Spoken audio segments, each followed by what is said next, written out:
Hello, my people. Welcome back. Once again, today I'm gonna tell you how many African countries that are qualified to be called a country. Because we have a lot of so-called countries in Africa. So I'm gonna tell you how many are really qualified to be called a country. And before we dive into that, I'm gonna let you know that there's three things any full-fledged country must be in charge of or be secured about before they can say that they are a country.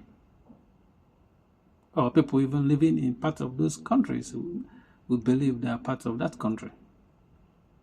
And remember that in 2014, people like before March 2014, people in Crimea, then Ukraine, they're answering Ukrainians. But in March 2014, Russians came, and then next they took the land. And these people, all of a sudden, their life changed. They started answering Russia. You see, then the Ukrainians, they thought they were Ukrainians, but they are not. They are now Russians. And the same thing happens in Africa, or will happen in Africa, because most of the African countries, so-called African, are not even country. It's like a small fish in the ocean, in any water that, just swimming, jumping around, until the big fish comes and swallow it. This is why you can never be assured that I'm from this country in Africa. And I'm going to tell you why, because for a country to be full-fledged country, they must be in charge of this three stuff I'm going to tell you.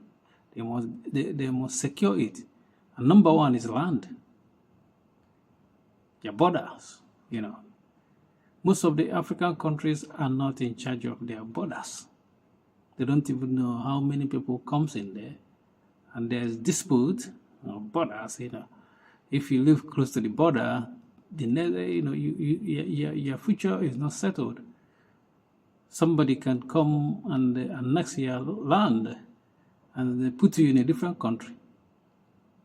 So you see that if you cannot secure your land, you don't live in a country. It's just you're living in a geographical location. Remember that most of the countries in Africa are not created by the Africans. They are created by people, colonial masters. And most of them even all of them cannot boast of their borders are secured, or their land are secured.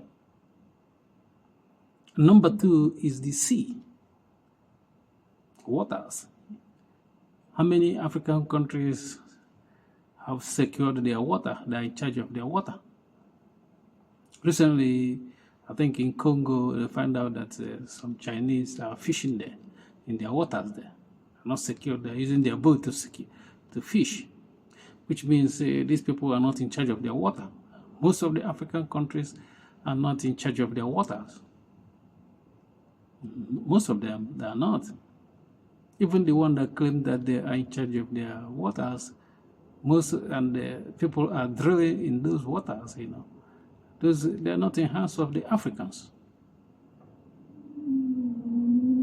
And number three is their airbase, your airspace. If you cannot secure your airspace, you are just living in a geographical location. Anything can happen. So anyone that is telling you that, oh, this is settled, is never settled. And, because most of the Africans, they are not in charge of their airspace, or all the African countries, People can fly in all the time and they are not in charge, They can, even some people don't even know how to even secure their airspace. Like in developed world, in US, You cannot fly in their space. They monitor it 24 hours, their space, their airspace. The same thing in most of the European countries. They monitor their space, their airspace. But in Africa, none. People have to eat first before they talk more of, monitoring their airspace. They don't think it's important. Because some of them are sleeping as well. If they think that it's not important, you are sleeping because you don't learn from history, from what's happened in Crimea. It can happen anywhere in the world. And especially now that the Africans are inviting the Russians, the Americans, the French to have airspace in Africa, or air base, they have a military base in Africa. And if you're having a military base you're inviting the military base for a country that is, very powerful, to have a military base in your country, don't be surprised your children might not own that country anymore. They can wake up and those powerful countries you're inviting in your place take over. They annex your land. It's possible. It's very possible because the three stuff I mentioned, we are not in charge of our borders.